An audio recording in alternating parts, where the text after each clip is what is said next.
begin altyd net hier mense so 'n bietjie agtergrond te gee van hoe ons Zimbabwe sien, die verlede. Ek sê altyd vir die mense, ons moet luister as die Here profeties in 'n nasie praat. Die Here het profeties in Zimbabwe ingepraat van 1995. Het die Here vir ons baie pertinente woord gegee. 2 Kronieke 7:14. If my people called by my name will humble themselves, pray, seek my face, and leave their wicked ways, then I will hear from heaven and heal their land. Op daai stadium was dit vir ons 'n baie moeilike skrif om te verstaan, want dit het so goed gegaan in Zimbabwe. Die ekonomie het oopgemaak, buitelandse valuta het ingestroom, die tabakbedryf was die tweede grootste uitvoerders in die wêreld van vergeniese tabak. Het saam met Namibië die hele beesbedryf toegetree, van bees uitvoere na die Europese Unie toe. En vir baie van ons was dit moeilik om te verstaan dat die Here sê wat die land genees, wanneer dit vir ons gelyk of dit so goed gaan. 96 sien ons weer dieselfde woord. 1997 kom dieselfde woord. Ek dink hier van 1997 het ons besluit ons beter begin optree en dat ons begin bid. Ons het begin die Here se aangesig soek. Maar as ek vandag kan terugkyk, then our wicked ways did not change. En vandag verstaan ek dat as ons gebede nie ons aksies beïnvloed nie, dan is ons maar besig met niks anders as wat die Hindoes chant of wat die moslems bid nie. As ons bid, dan moet daar iets verander in ons lewens. If my people, called by my name, will humble themselves, seek my face, and leave their wicked ways. In die jaar 99, 2000 sien ons die chaos begin ontwikkel. Die Here gee vir ons baie duidelike skrif daai tyd. Jeremia 18 vers 1. This is the word that came to Jeremiah from the Lord. Go down to the potter's house, and there I will give you my message. So I went down to the potter's house, and I saw him working at the wheel. But the pot he was shaping from the clay was marred in his hands. So the potter formed it into another pot, shaping it as it seemed best to him. Na onafhanklikheid het vir 15, 16, 17, 18 jaar gaan dit baie goed in Zimbabwe. Ons sien dat veral die gesondheid en die onderwys, groot dele van die begroting beweeg daarin.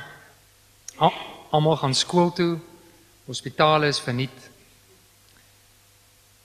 En dan hier van 1999 begin die spirit mediums, so net weer terugkom daaraan, begin die spirit mediums druk op die president uitoefen. En hulle sê vir die president, hierdie pad wat jy met die nasie loop, hierdie ekonomiese ontwikkeling van gesondheid en van onderwys, is besig om die volk te vervreem van sy verlede. Die jeug stel nie meer belang in die goed van die voorvadergeeste nie. Die mense gaan nie meer na die toordokters toe as hulle siek is nie. Hulle gaan na hospitale toe en kry westerse medisyne. En daar begin druk op die president uitgeoefen word. Kom ons gaan so 'n bietjie terug in die geskiedenis van Zimbabwe. Laat 18s, die eerste settlers wat in Zimbabwe beweeg, vind die Ndebele volk dominant oor die Shona, die meerderheidsvolk. En die Shona op daai tyd was nie 'n gesamentlike volk nie. Dit was baie groeperings onder baie kapteins. En die Shona sien dat hier 'n geleentheid is, as die wit settlers aan hulle kant kom, kan hulle die Ndebele begin verslaan. En die wit settlers besef ook, dat om Zimbabwe die destydse Suid-Rhodesia te beheer, moet ons die Ndebele verslaan. So hier vind 'n binding tussen twee volksgroepe saam, maar alles uit eie gewin. En dan is dit ook so, die Ndebele word verslaan, Lobengula word verslaan, Rhodes en sy manne neem oor. Rhodes het geglo die groot goud lê in Zimbabwe. Hele lang geskiedenis, ons het nie tyd daarvoor nie. En so bekom Rhodes al die prospekteerregte. 51% van alle prospekteerregte was in Rhodes se hand. Vandag weet ons, dit was 'n leuen. Die goud was nooit daar nie. En dan 1890s, bietjie later, begin die eerste rebellie teen die Britse settlers. En hierdie rebellie word gelei deur twee baie prominente mense van daai tyd, Boet en Sekuru Kaguvi. Geestelike leiers van daai tyd lei die eerste rebellie in. Die rebelle word verslaan. En dan kry ons die tweede vryheidsoorlog, die tweede Chimurenga, soos ons dit noem, laat 70er jare, funksioneer absoluut in die gees van die eerste rebellie. Baie deernagdienste word gehou op die spirit mediums op te roep, veral hierdie twee spirit mediums wat al twee gehang was deur die Britse regering, wat voortlewe. En dan baie interessant dat in 1999 is dit dan ook nie verbasend dat die druk op die president kom van die oorlogsveterane. Dieselfde mense wat in dieselfde rebellie in dieselfde gees beweeg. En sien ons dan dat groot druk op die president uitgeoefen word en sê maar hierdie gees wat jy die oorwinning gegee het in die tweede stryd is nie tevrede met die pad wat jy in die nasie loop. Nou sien dat die oorlogsveterane begin geweldig druk op die president uitoefen. En dan sien ons hierdie radikale ommekeer. En ek glo vandag sien ons Zimbabwe weer terug, totaal onder die beheer van die voorvadergeeste. Die hele skoolstelsel, onderwysstelsel val uit mekaar uit. Daar is bitter min westerse medisyne in hospitale. En sien ons hierdie pad wat die president die volk weer inlei onder die binding van die voorvadergeeste. En dan kom maak hierdie woord vir ons sin, dat die Here vir ons kom sê, hierdie pot gaan ek herskep. Dan ontwikkel die hele grondhervormingsproses en kry ons hierdie skeiding van die rasse. En ek glo my hele hart dat die Here se plan was om elke groep te verwyder en ons weer terug na ons eie wortels toe te vat. En die diep onderliggende goed wat nooit uitgesorteer was, op die tafel te sit en te sê, werk hiermee. Ek glo aan die kant van die blanke kommersiële boer, veral die tabakboere, wat die steen van die land was, ons was die lokomotief wat die land getrek het. Ons het geglo dat die regering nooit aan die tabakbedryf sal peter. Want ons is mos die antwoord vir die land. Die land kan nie sonder ons bestaan. As nou terugkyk daai ongelooflike arrogansie. En ek glo vandag, ons weet vandag is daar niks van die tabakbedryf oor nie. Dat die Here vir ons kom sê het, maar as julle dink julle is die Here van 'n land, dan sal ek dit alles van julle wegvat. In dieselfde tyd dat ek glo die Here met die blanke kommersiële boer sy hard gewerk het hy besig met die Shona mense, die Shona volk, oor spesifiek voorvadergees aanbidding. In Zimbabwe word daar nie is 'n kraalhoof aangestel voor die voorvadergeeste nie opgeroep word. Geen wet sal deur die parlement gaan as die voorvadergeeste nie opgeroep word. En ek glo die Here is ook besig aan daai kant om mense vry te maak. En dit wat ons hoor is vir ons verblywend van mense wat besig is om vry te kom. En dan glo ons, ek dink ons begin klaar die proses sien dat die Here ons weer aan mekaar sal sit op 'n nuwe manier. Want die baie sterk profetiese woord vir Zimbabwe as 'n nasie is ons, you will have a message of reconciliation to the people of Africa. So groter prentjie oor Zimbabwe. Ons het weet waar ons vandaan kom en waar ons op pad is. Waar begin my storie? Ek is skool gegaan in Suid-Afrika. Daar het geglo Afrikaner kinders moet in Suid-Afrika skool gaan, dat ons 'n bietjie kultuur in ons kan kry. So ek het op Pretorius skool gegaan, kultuur in my gekry, my vrou daar ontmoet. Ek is toe weermag toe, was baie aktief betrokke in die Bosoorlog. Toe op Tikkies gaan studeer. En is toe terug Zimbabwe toe vir 'n jaar as 'n konsultant gewerk. En toe gaan boer saam met my pa. Nou om saam met jou pa te boer is 'n hele ander storie weer. Vandag kan ek net besef wat 'n wonderlike voorreg is dit nie om saam met jou pa te kan boer nie. Ons het die hele tabakbedryf weer begin op die plaas. Groot hoeveel arbeid mee gewerk. En ons het altyd gesit met die probleem van hoe motiveer jy arbeid. Arnold Mol kom Zimbabwe toe vir die eerste keer. Ek is baie opgewonde. Ons gaan soontoe. Die laaste middag teetyd stap ek na Arnold toe. Ek sê vir hom, Arnold, hierdie goed wat jy leer, klink dan vir my nes die Bybel. Arnold sê vir my, Boet, alle waarheid is gefundeer op die skrif. Daar is niks buiten die skrif. En ek ry huis toe gekonfronteer in my hart. Gaan ek werkersmotivering begin? Gaan ek produksie meet, bonusse koppel daaraan en al die papierwerk en sloerwerk? Gelukkig is ek te lui vir daai goed. Of gaan ek net hierdie stuk waarheid met my werkers deel?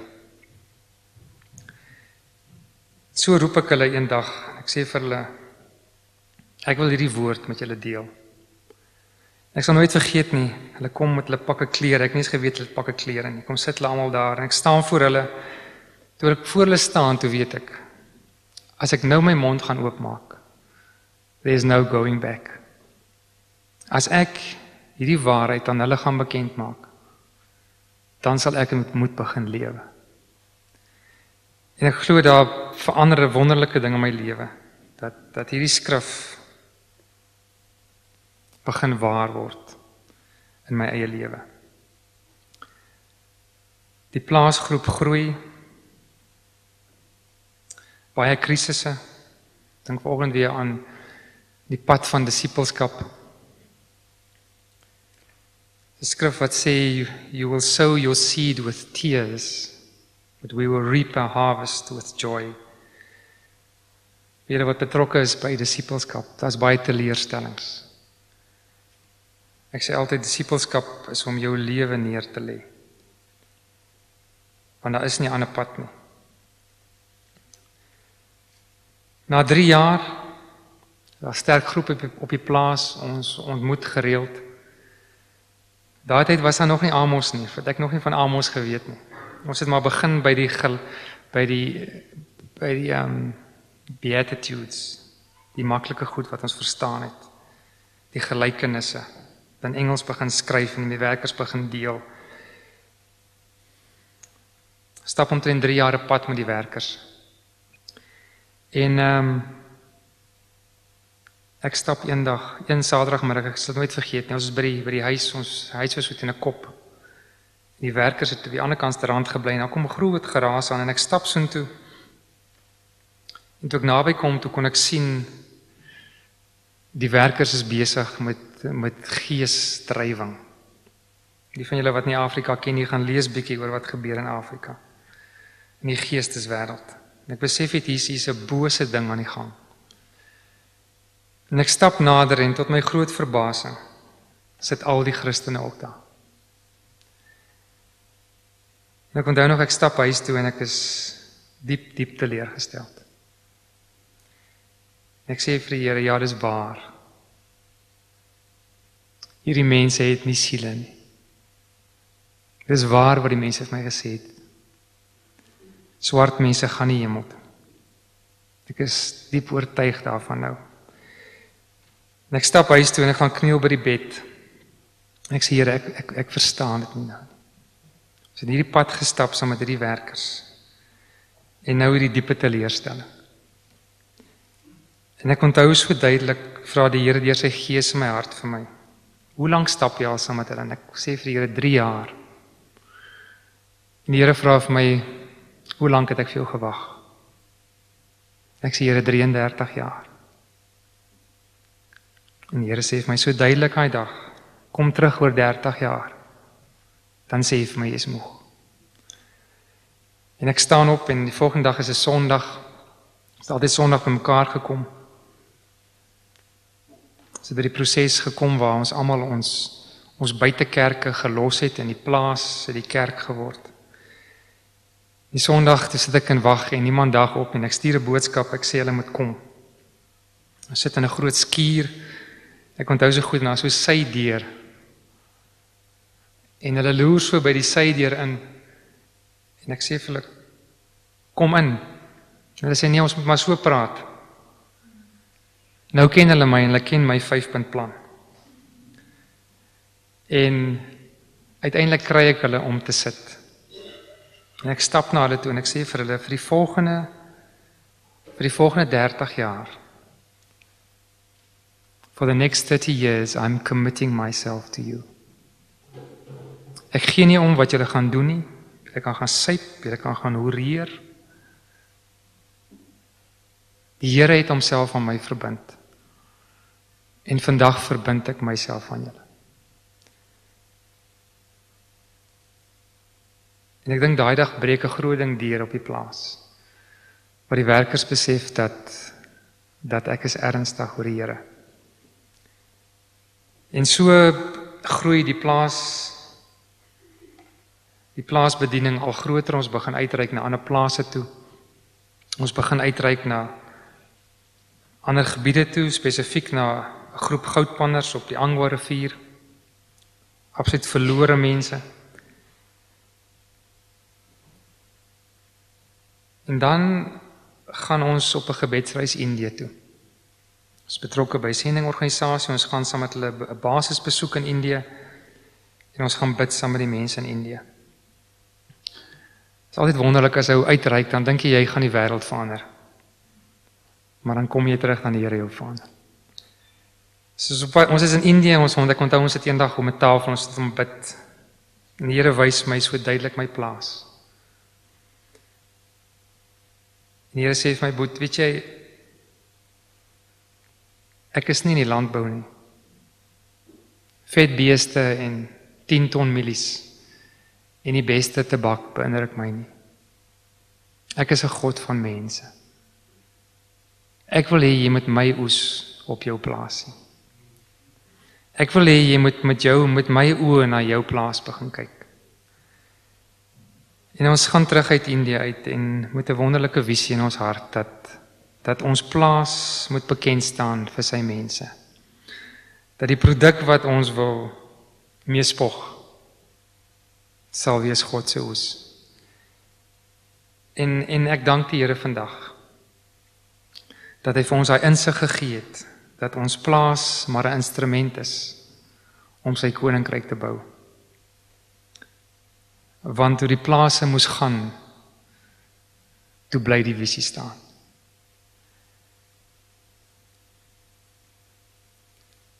Grondhervorming 1999, die jaar 2000.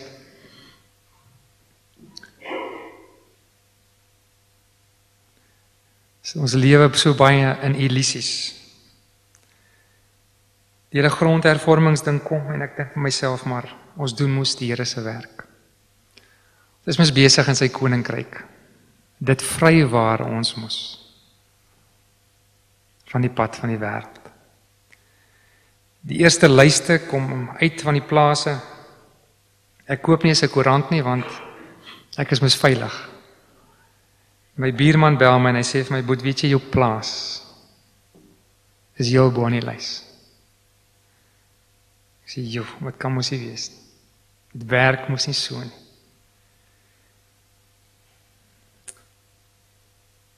En dan moet ou vir onsself maar baie vra, wat se evangelie verkondig ons? Wat se evangelie is ons geleer? As jy Jesus in jou hartjie neem, dan gaan dit altyd goed. Ek het geleer inteendeel. As ek die briewe van die apostels lees, as jy die pad van die Here loop, dan sal daar baie verdrukking wees. Petrus sê, moenie verbaas wees nie, maar erg was my verbasing. Ek kom van Zambia af, ons is betrokke by 'n sendingbasis in Zambia. Ek het malaria gehad, kom van die dokter af, ek onthou dit was April, so laat reentjie. Soos ons terugry, vrees ek baie mense langs die pad. Sakke en hoenders en honde en kinders, krywaans. En so laai ek nou maar op, tot by die afdraaipad.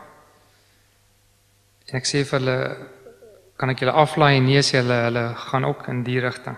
So ry ons verder en dis meer mense, maar ek is vol en ek ry maar verby.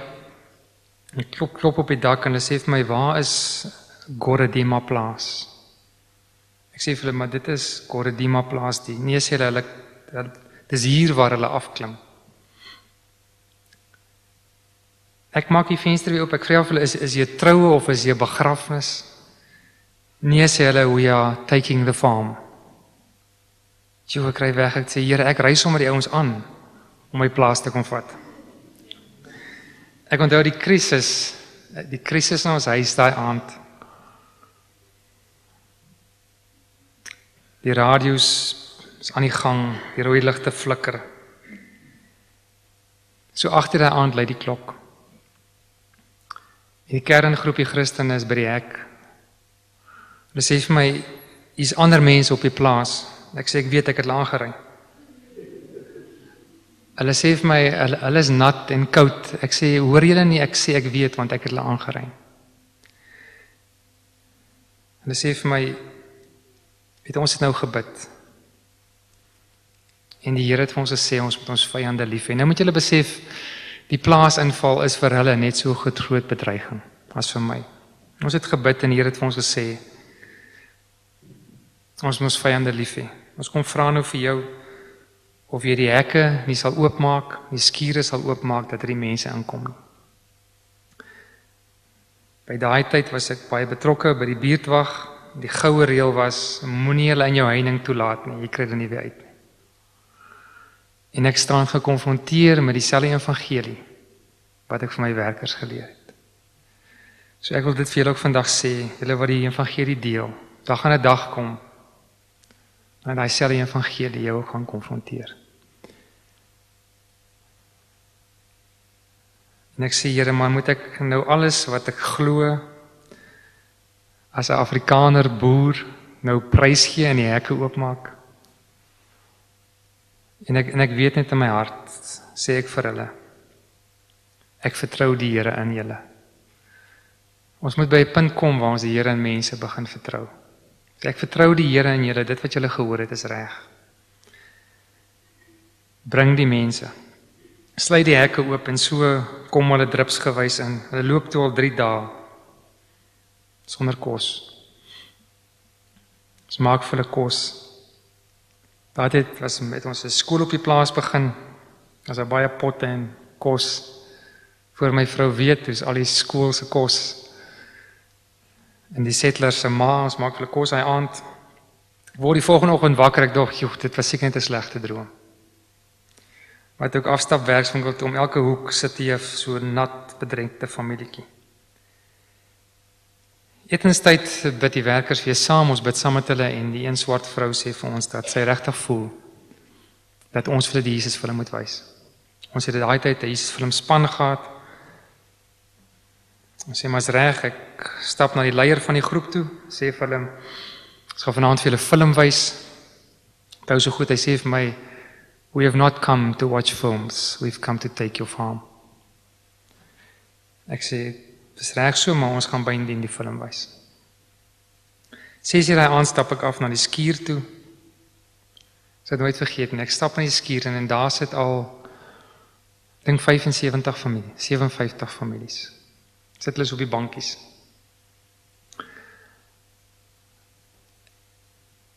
En ek sê vir hulle, welkom op God se plaas. En ek wil net bid, en dan gaan die span aangaan. Toe ek bid, toe begin ek huil, en ek begin ontsettend hartseer word.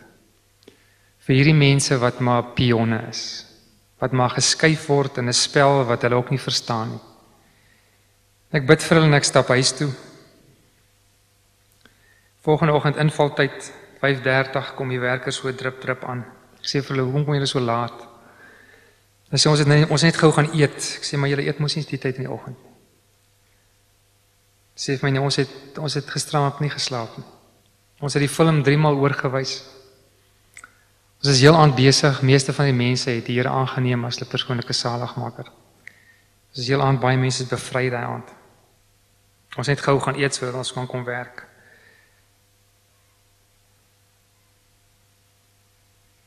Maar in my hart is daar nie 'n juiglied nie. Daar is net 'n gebed, Here, ek wil die ouens van die plaas af hê. Ek dink so baie keer word ons diepste motiewe blootgelê. Is dit God se koninkryk of is dit my koninkryk? Ek dink daai dag was ek so gekonfronteer oor my eie selfsug. Ek onthou ek ry na die ander plaas toe en ek bely voor die Here, ek sê Here, my plaas is voor die koninkryk. En ek kom bely dit vandag. En ek ry terug etenstyd, en hier is hulle almal, al hulle goed is gepak in so ry. En nou kom na my toe en hy sê vir my, we are leaving the farm on one condition. Ek sê, hulle wil seker transport hê. En hy sê vir my, we are leaving on one condition, we are going back to where we've come from. But what we've seen here and what we've experienced here, you must come and share with our people. Ek sê, Here, dis 'n bargain. Ek het nooit gedink ek sal dit so maklik van die plaas af kry. En so is die mense van Godsie terug. 2-3 weke later stuur ons 2 bakkies vol. Span met die Jesus film. Om ons woord gestand te gaan doen. Uiteindelik kom al die wetgewing in werking en ons moet die plaas verlaat. Baie goed tussenin gebeur. Ek het by Afrika politiek betrokke geraak. Ou raak net eenmal daarbey betrokke. En nie weer nie. Ons het doodstrygemente gehad, ons moes vlug.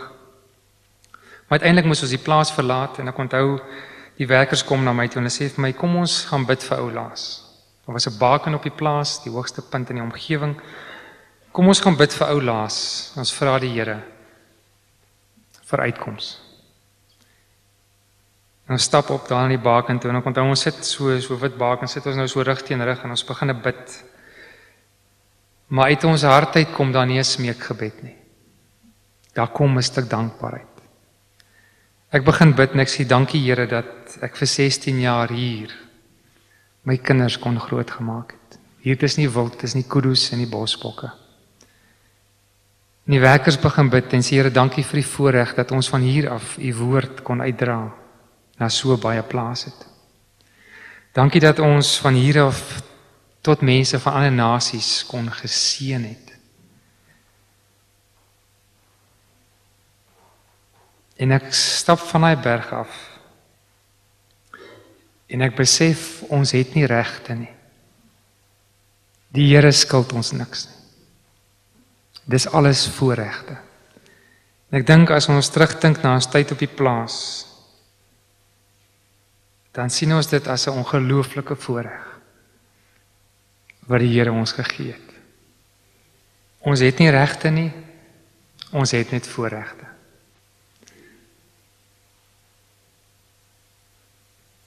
My buurman se lewe word bedreig. Ek is buurtwag koördineerder, ons neem 'n besluit dat ons hom moet gaan help. Ons raak handgemeen met die settlers op die Grasberg en in Augustus 2001 word 21, later 23 van ons in die tronk gegooi. Dit is baie op die televisies. My seuns altyd my iPad, is dit al hoe jy op die televisie gaan kom? En ons beland in die tronk. Eers 2 dae in die polisieselle. En dan uiteindelik word borg afgekeur, word verwys Hooggeregshof toe.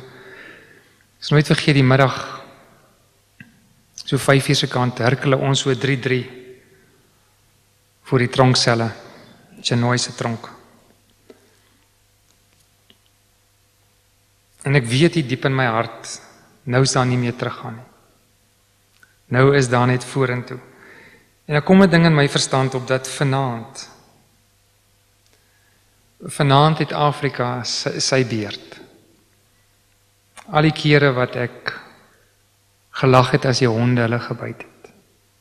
Of al die kere wat ek gelag het as ek vinnig wegtrek en hulle val van die bakkie af. Vanaand is dit Afrika se beurt. Want wat in daai tronksel gebeur, weet niemand nie.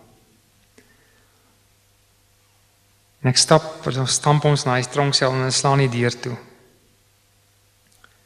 Het is wonderlik dat 'n sel het ook 'n selleier. Die van julle wat by die selgroep is. En die selleier heet ons welkom, 'n lang storie. En vir die volgende 16, 17 dae. Die eerste ding wat ons doen in die sel, hulle sê vir ons, hulle kan julle moes nie saam met ons hier insit. Dis mos nie reg.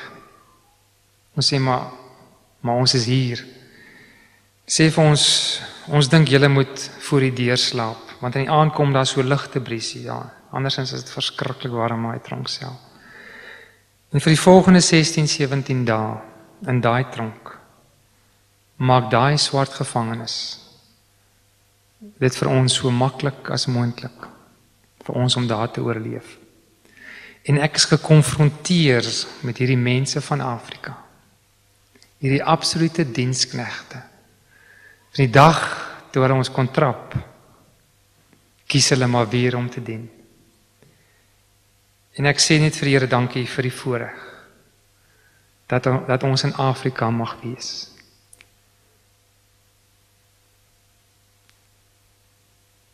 Ek sit in die tronk, baie gedagtes. Ek het 'n besluit geneem en 'n klomp boere is in die tronk, huise word gestroop. En 'n ou vra mos altyd die vraag wie. Die vra altyd hoekom en waarom en ek moes nie. Die Here gee my skrif, hy sê bind the girdles of your mind, maak vas jou verstand. En vra wie is in beheer. En ek moet sê Here, dan moet ek erken met my mond dat U in beheer is. En ek kom tot rus in daai tronksel. En ons maak vrede met die feit dat dit ons klaskamer is vir die volgende klompie dae. Die gebed van my hart is, Here, laat ek tog leer wat ek moet leer hier. Want ek wil nie weer deur hierdie klaskamer gaan.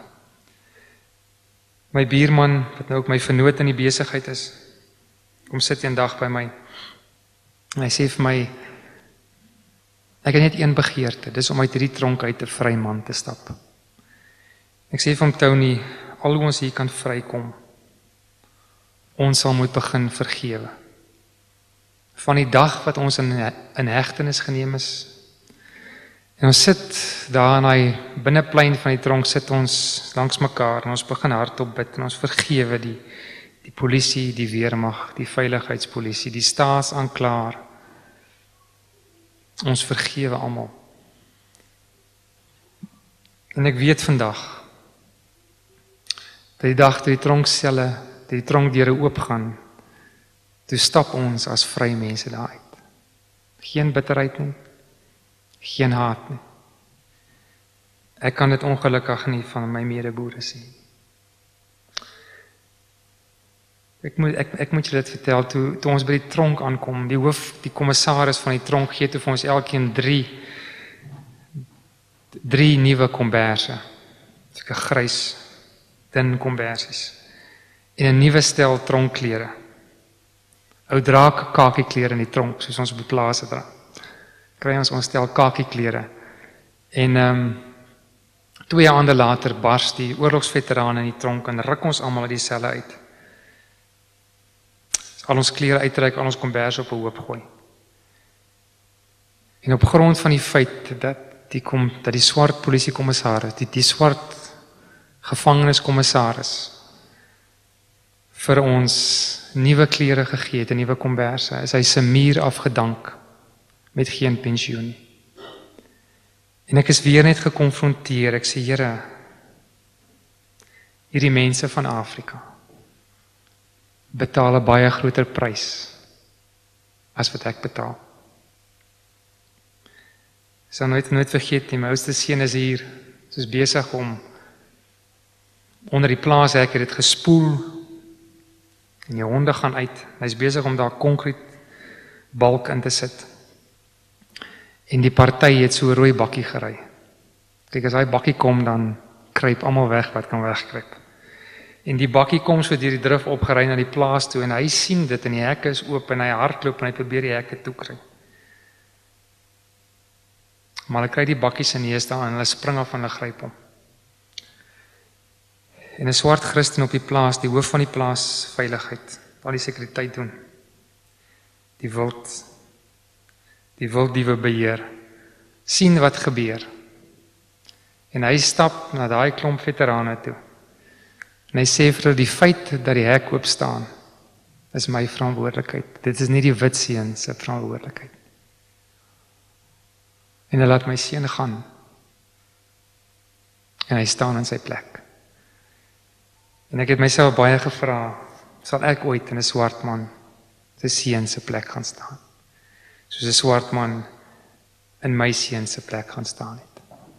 Dis die Afrika wat ons in bevind.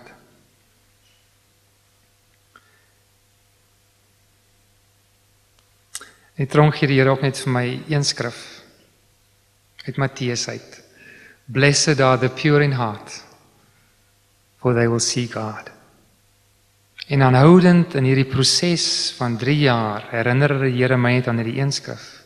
Sê, Boet, hou net jou hart rein, want dan kan jy my sien en jy kan verstaan waarheen ek op pad is. Maar die oomblik wanneer bitterheid of onvergewensgesindheid begin inkom, dan kan jy my nie meer sien nie en sal jy nie meer verstaan nie.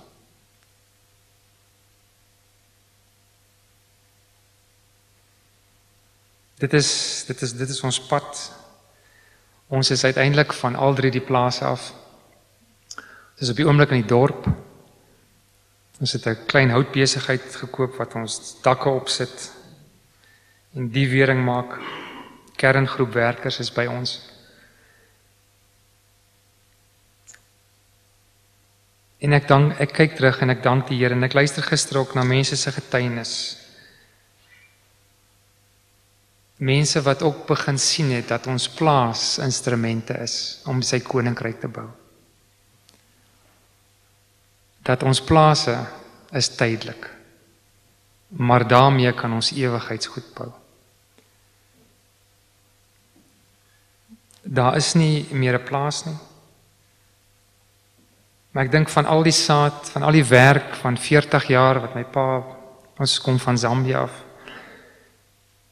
My pa begin het 40 jaar lank geboer, is daar absoluut niks oor in die vlees nie.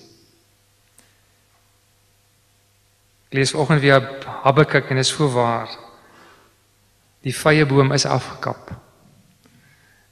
Daar is nie meer beeste op die lande nie. Die skaapkrale is ook leeg.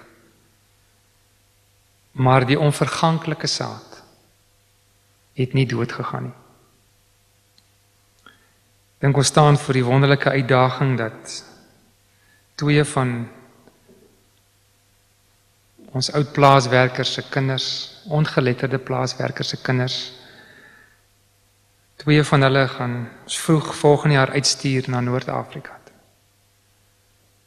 Dit wat ons in mense bou, sal nooit tot 'n einde kom nie. Die werk wat op die plaas begin is, gaan voort. Ons het 'n wonderlike konferensie gehad laas naweek waar ons almal gaan opsoek het,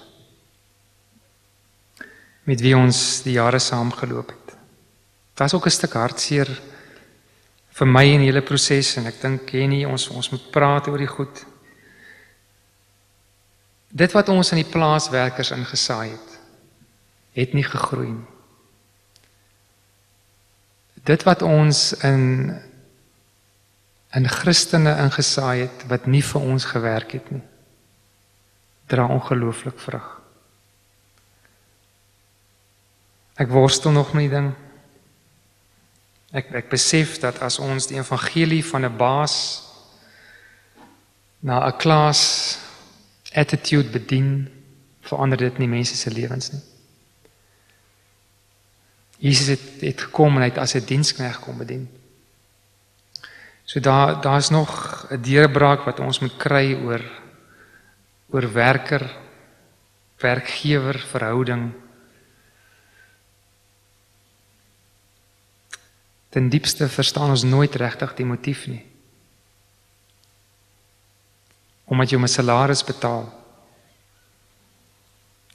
werk hy vir jou. En is wonderlik, die mense wat nooit vir ons gewerk het nie, een paartjie is besig met weeskinders, van die ander onder die goudpanners is nog besig om disippels te maak. In 2 jaar het ons geen kontak met hulle gehad nie. Hulle het aangegaan.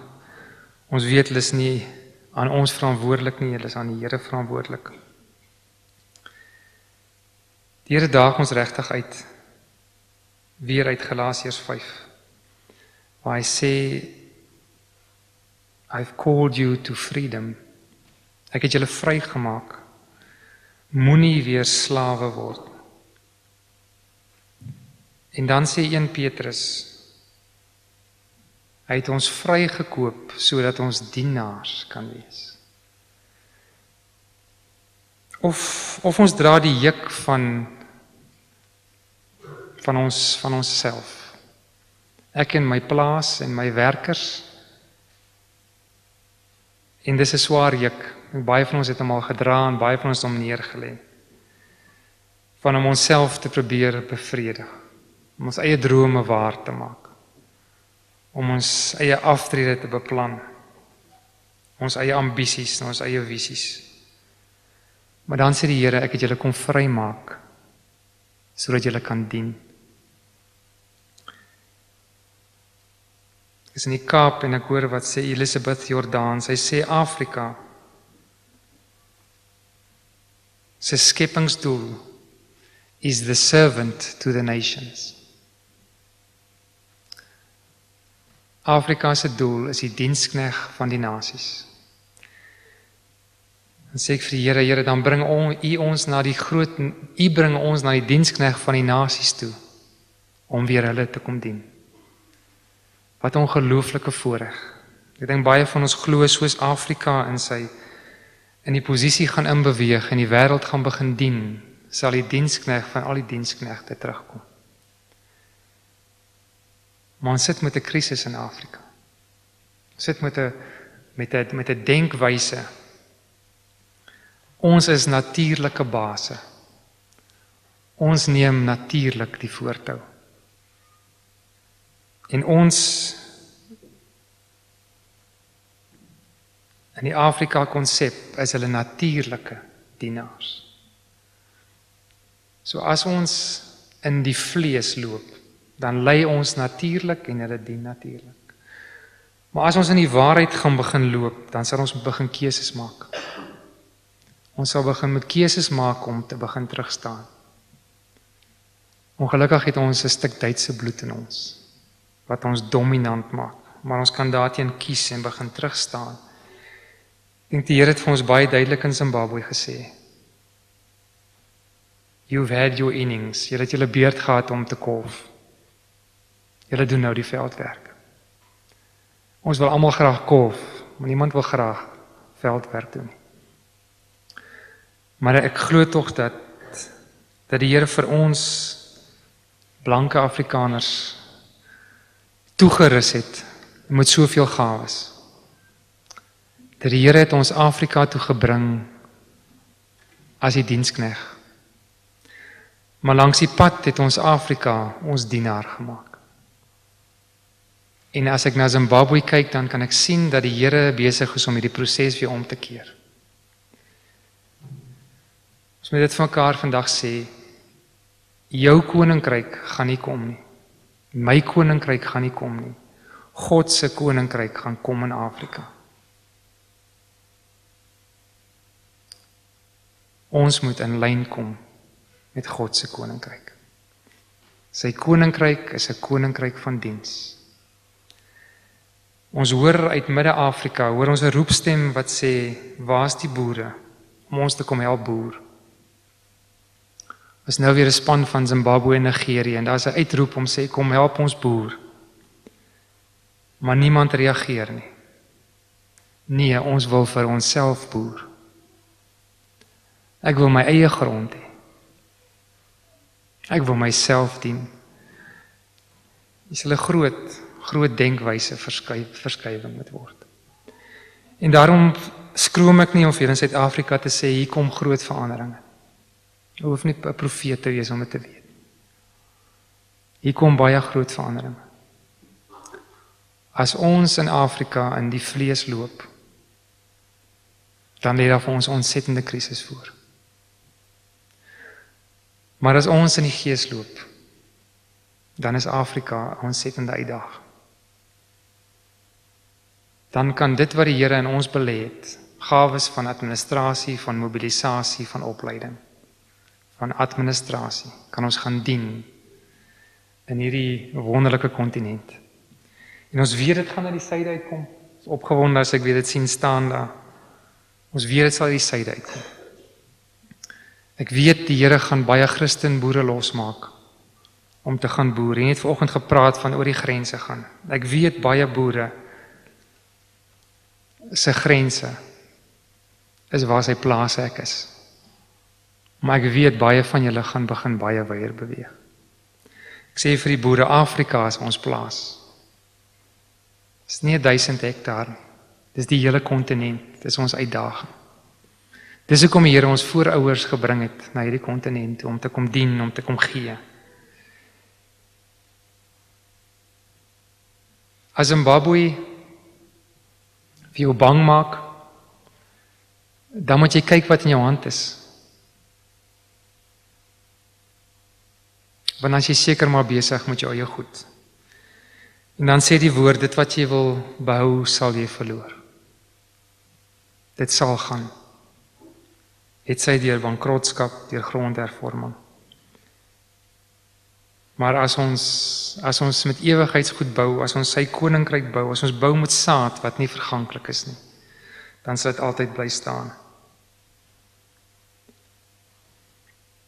Ek weet, hier's politieke druk, hier's grondhervorming, maar mag dit nooit die stimulant wees. Ons sien so 'n groot stuk humanisme in die wêreld in beweeg. Die armoede in die weeskinders. As ons daardeur getrek word, as ons gedryf word deur die druk van die regering, dan is ons toekoms maar swart. 1 Tessalonisense, laat ek dit vir julle lees. Dis altyd vir my so aangrypend.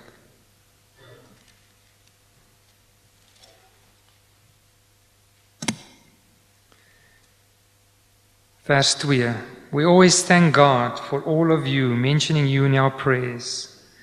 We continually remember before our God and Father, luister nou, your work produced by faith, your labor prompted by love, and your endurance inspired by the hope in our Lord Jesus Christ.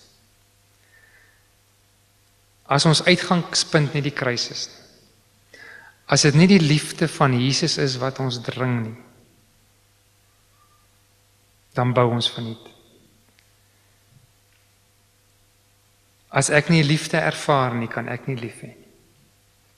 As ek nie vergifnis ervaar nie, kan ek nie vergewe nie.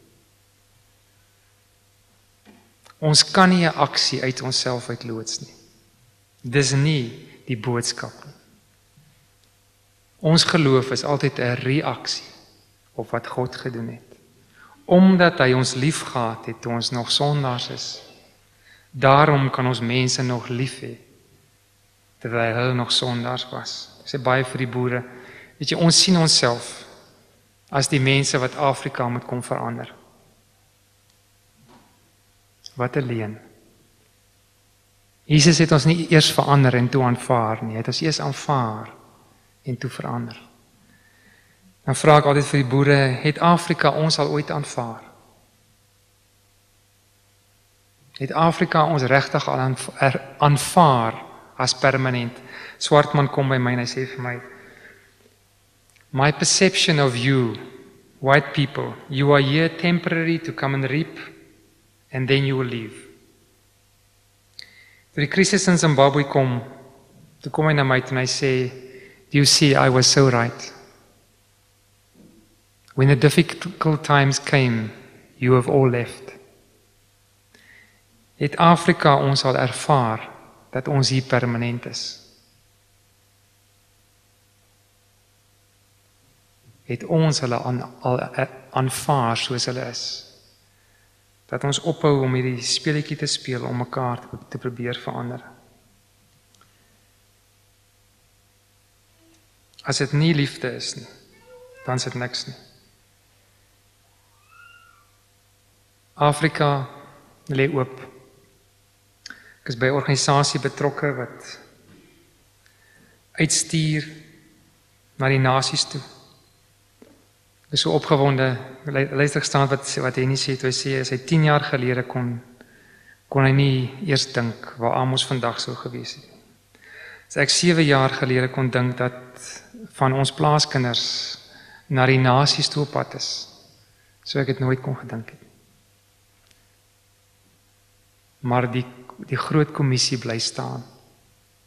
Sy woord moet gaan na elke volk en elke groep en elke nasie en elke taal toe. En ek wil julle uitdaag vandag, begin kyk na jou plaas by mense. Begin bid dat van hulle uitgestuur sal word van plase af na die nasies toe.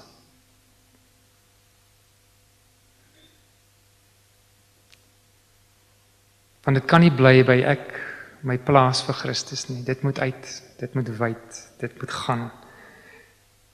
So ek is opgewonde. Ek is opgewonde oor Zimbabwe. Ek dink ons begin die groter prentjie sien van Afrika. Zimbabwe is 'n absolute krisis. Die goed wat ons al daar beleef het, maar wat God ons deurgedra het. Nou wil ek vir julle baie dankie vir julle sê vir soveel van julle wat gebid het, dat daar nie 'n bloedbad in Zimbabwe ontstaan het nie, is net gebed. Die hoeveelheid kere wat ek gesien het dat harde, rassistiese, onbekeerde boere in die gesig van uittarting die ander wang gedraai het, was net gebed. Dan weet ek dat die Here 'n groot plan het. Ek gaan nie ophou, ons vra, en nie, ek is saam met julle opgewonde wat by Amos gebeur. Die Here werk deur een gees, dit wat ons gisteraand gehoor het en beleef het, is ook waar in ons harte. Ek kan partykeer nie verstaan dat die kerk al 200 jaar is en nie nog mense is wat nie die Here ken in Suid-Afrika. Kan dit waar wees? Het ons iewers die bal so misgeslaan? Ons moes al in Noord-Afrika gewees het. Maar ja, dat Suid-Afrika die werwingsveld sal wees, dat julle plase, hoor my vandag, dat julle plase die werwingsveld gaan wees, vir mense om te stuur in die nasies. Ek glo dit met my hele hart. Dis die pad wat die Here met ons gestap het, en ek glo dit is wat die Here wil. Hoekom die mense van Afrika, hulle beweeg lig, Ek en jy het soveel bagasie. Ek en jy se velkleur steek nou maar vir eens en vir altyd uit in Noord-Afrika. Kom ons mobiliseer, kom ons administrateer, kom ons finansier, sodat die mense van Afrika kan gaan vrymaak. Ek sluit af, ek sê vir die boere in Bloemfontein, only free people can free people. Ek luister gisterand aan die getuienis van 'n swart suster en broer wat vrygekom het. Soveel Christene is nie vry om te dien nie, omdat daar niemand is wat hulle kan vrymaak nie. Sit met kerke vol mense wat gebind is, wat nie vry is om te kan dien nie. Mag die Here ons vrymaak. Vrymaking is 'n proses. Ek luister vanoggend na Henny. En as ons dink ons het gearriveer, dan stap die Here weer 'n trap. Vry word is 'n proses. Mag ons beweeg in hierdie proses. Mag ons grense oorsteek. Mag daai pioniergees weer in ons wees. Te sê, maar ons gaan waar ons nog nie voorheen gegaan het. Ons gaan bid saam met ouens met wie ons nog nooit gebid het. Ek is altyd so opgewonde as ons kruis kultureel kan aanbid. Die woord sê, there is a commanded blessing, where brothers in unity dwell. Ons beleef het so in Zimbabwe. As ons kruis kultureel bid of aanbid, is die seën van die Here net soveel groter. Die Here eer dit, as ek en jy uitstap. Baie dankie. Boet, ek moet graag weet, waarvan leef jy nou? Ek wonder partykeer self. Die Here het vir ons as 'n gesin 2 Korintiërs se vers gegee. Wat vir ons baie bemoedigend was en wat ons gedra het deur baie krisisse. Ek wil net graag met julle lees dat julle hoor wat die Here vir ons gesê het. 2 Korintiërs 1 vers 8. We do not want you to be uninformed, brothers, about the hardships we have suffered in the province of Asia. We were under great pressure, far beyond our ability to endure, so that we despaired even of life. Indeed, in our hearts, we felt the sentence of death. Dan is die antwoord, but this happened, that we might not rely on ourselves, but on God who raises the dead. Die Here het vir ons gesê dat hy wat die dooie opgewek het. Ons het 'n wonderlike skool gehad op die plaaswerkers gebou. Sy altyd, my vrou wil nie terug gaan plaas toe nie. Sy huil nie oor die huis en die swembad en die tuin nie. Sy huil oor swart kindertjies wat nie meer skool toe gaan nie. Huil ons oor ons goed of huil ons oor God se goed? Here het ons kom sê dat hy gaan ons leer om op hom te vertrou. Ek glo dis 'n proses. Ek glo is van julle wat al langer die pad stap as ons om die Here te vertrou. Vir my was dit die moeilikste pad. Ons was kommersiële boere, was begrotings, daar was geld. Nou is daar net God. Dis 'n ander keer vir boere, ek was nog nooit so arm nie, maar ek was nog nooit so vry nie. Ek altyd dood bekommer wie steel wat waar.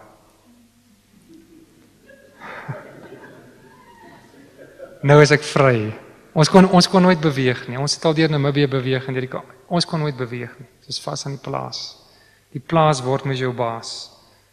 Maar die Here het ons kom vrymaak. En hy voorsien, ek glo nie ons lewe meer soos ons gelewe het nie. Ding by Henny geleer, 'n gesegde wat sê ons lewe lig. Dink ons dalk begin lig lewe. Maar daar's 'n stuk vryheid in. Daar's 'n ongelooflike stuk vryheid in. Om te weet die Here sal voorsien. Ek sê altyd vir die Here, het vir ons gesê ons moet bly. Dan sal U moet voorsien. Ek dink op 'n stadium met ek en my vrou, ek dink so voor die honde kos kry in die aand, dan lê hulle so op hulle neus op die grond, maar hulle ore staan net so. Hulle moet net daai tinkel van 'n kosbak hoor. Ons het so gelê. Die Here moet net sê gaan, dan was ons weg. Nieu-Seeland, Kanada, enige plek. En ons het nou vrede gemaak dat ons is om te bly.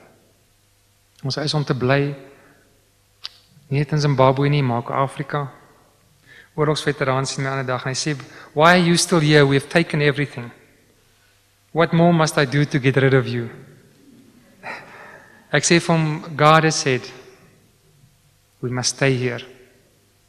Hy kyk my so op en af, hy sê, then I will have to accept you. Ek sê vir hom, ja, jy sal my moet aanvaar. Ons is hier om te bly. So, ja, dit is ons lewe, van dag tot dag, in geloof. Ek dink is 'n opwindende pad, vir my vrou, vir my is dit 'n baie keer 'n pad van bekommernis. Ek is by die stadium wat ek net wil weet wie steel wat waar. En nou wil ek vir Boet sê dat die grondpryse is goed hier in die hemel. Moet ons nie die plase in die mark sit en sal jy saam met ons gaan Noord-Afrika toe? Want ons kan goeie geld nou kry, ons moet nie wag tot die pryse val nie. En een van my werksmense sit die bok, ek wil weet hoe jou hamba naam ek goeie siele phezulu. Hoe jy gaan konke la. So ek wil by Bok weet, sal hy saam gaan, want ek kan nie alleen gaan. En ek weet nie, een van my seuns is hier, ek wil weet of hy ook sal saam gaan, die jonger een behoort ek te kan ompraat vir die huis. En dan wil ek by Boet weet, hoekom koop hy houtwinkel, hoekom gaan hy nie Afrika toe en leer die mense boer nie? Baie dankie. Ja, ek glo nie daar's 'n resep nie. Daar is nie 'n wet nie. Ons moet hoor wat die Here vir ons sê, waar ons moet gaan. Ek het net weer gelees en ek dink dit is net 'n skrif vir Amos, waar Jesus sê, my kos is om die wil van die Vader te doen. Lift up your eyes and see the harvest. Die oes is ryp. Ek dink, Zimbabwe op hierdie tyd is waar die Here ons geroep het. Ons moet my elkeen die stukkie muur bou, waar hy ons op die oomblik gesit het. Ek dink ons hartsbegeerte, ek en my vrou, was nog altyd hoër op in Afrika. Ons het ons droom op die rak gesit, en ons maak nou ander se droom waar om te gaan, sodat ander kan gaan. En ek glo op sy tyd sal julle ook ons droom waar maak om te gaan. Ons nog kinders op skool. Dis nie 'n verskoning nie. Dis baie mense, sendingveld met kinders op skool. Maar ek dink vir eers wil ons ander se drome eers waar maak. En dan glo ons sal die Here op sy tyd ons droom waar maak om ook te beweeg. Hoe voel julle ouens wat bly oor president Mugabe en oor die reaksie van baie van mense in Suid-Afrika en oor die wêreld? Hoekom haal niemand hom uit nie? Hoekom lewe hy nog?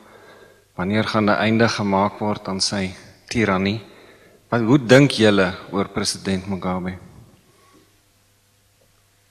Goed, ons dink nie oor hom nie, ons kyk wat sê die skrif oor hom. God sê hy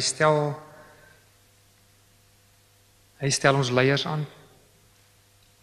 Ek glo die president is 'n bytel in die Here se hand, waarmee hy sy volk uitkap. Boet, ek wil by jou hoor, hoe het jou gesin geraak? Hoe het julle as gesin deur hierdie trauma gekom? Hoe het jy dit reg gekry om as julle kinders deur die trauma te vat? Dalk moet Celia eintlik die vraag antwoord. Ek weet nie, maar dit raak nie net jou nie, dit raak jou gesin. En hoe is julle daardeur?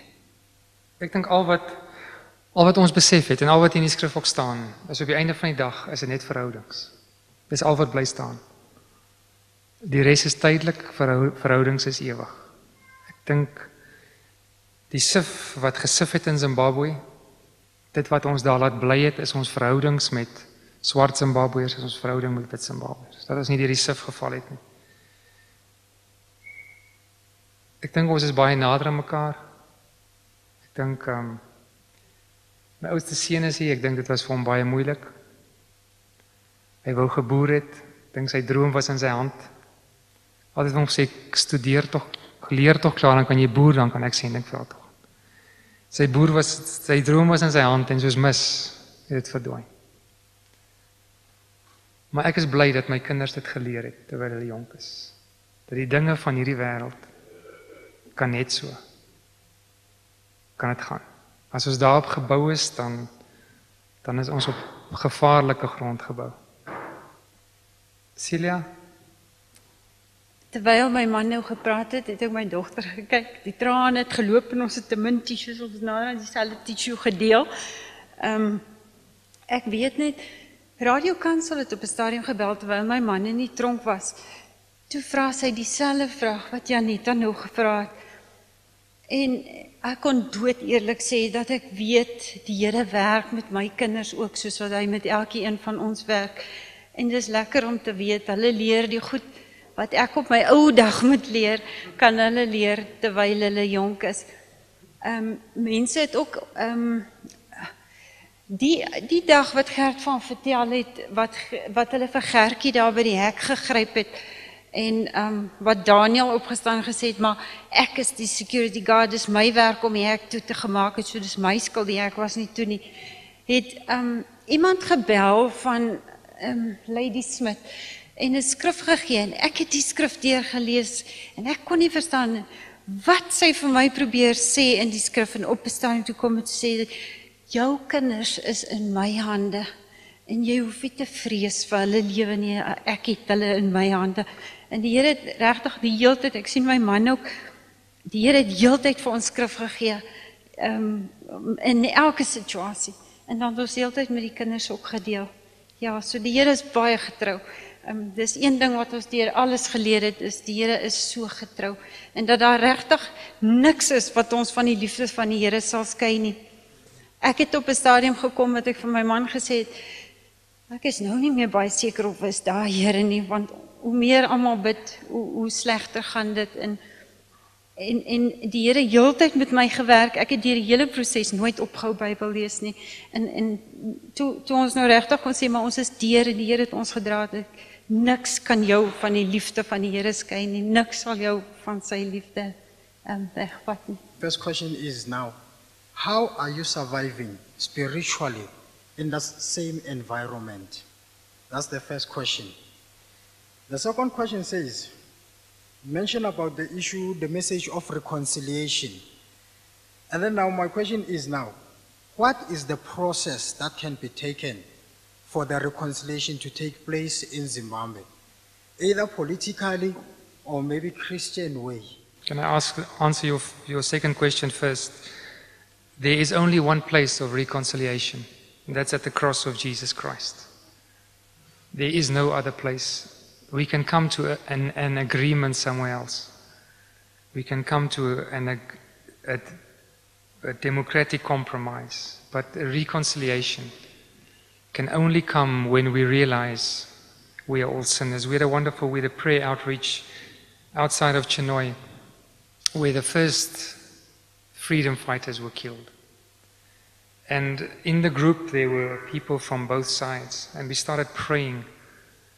And we said, Lord, we forgive them for what they did to us. And they started praying and they said, Lord, we forgive them what they did to us. And we asked, now who should forgive who? Who was wrong and who was right? And God, through His Spirit, laid Psalm 51 in our hearts. It said, you are all wrong. There's no one right. The whole war was wrong. And I think we went into repentance and we said, yes, Lord, we were all wrong. And that brought reconciliation. Only when we can come to the cross and say, we were all wrong in this thing, can true unity come. I think that the hardest thing for us in Zimbabwe at the moment is to act righteously. It has become a corrupt society. Black market is the order of the day. Things have improved a bit, but for the last 2 years, you could not buy fuel, sugar, bread, soap through the normal channels. It was all on the black market. And I think the biggest challenge for Christians was to be righteous. And I think a group of us have decided if it's no use praying for it, we have to start acting righteously. Because how else will people know righteousness if they cannot see righteousness in an unrighteous society? God also taught me one thing. He said to me, never expect justice, but always act justly. What people do to you never gives you a right to act unjustly. I'm going to leave that with you. Never expect justice, but always act justly.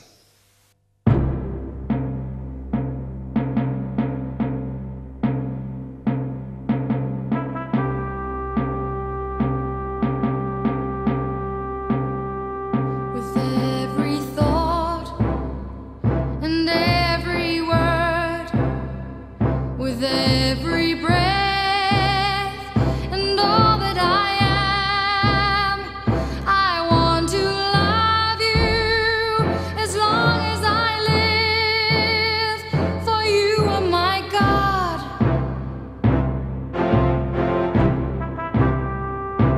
I surrender. I surrender all. With every step and every plan, with everything that's in my heart, I want to serve you as long as I live, for you are my King. I surrender. I surrender all.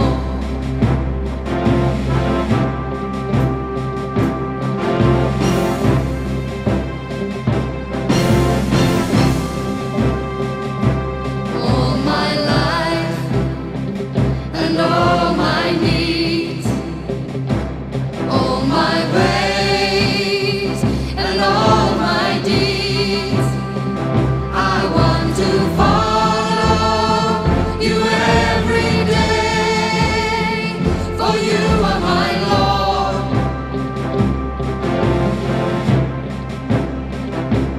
I surrender.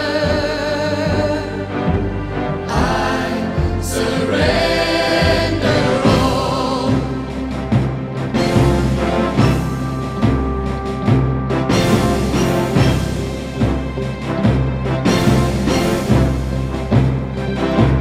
All my life and all my needs, all my ways and all my deeds, I want to follow you every day, for you are my Lord.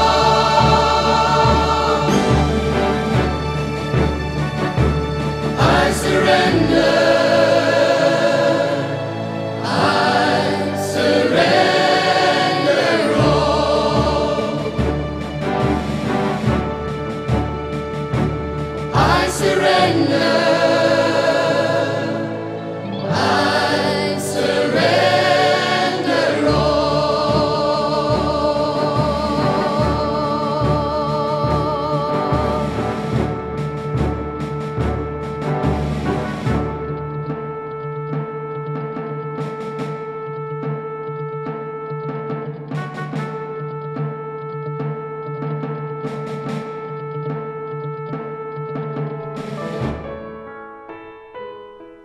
Here, ons aanbid U as die een aan wie alle grond behoort.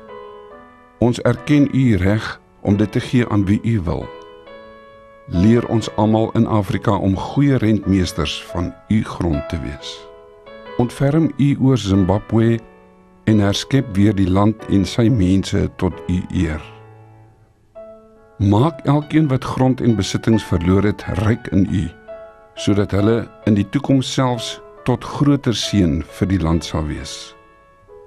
Gee aan ons die regte gesindheid, maar ook die kennis en wysheid om grondhervorming in Suider-Afrika tot U eer en tot voordeel van al ons mense te beplan, te befonds en te bestuur.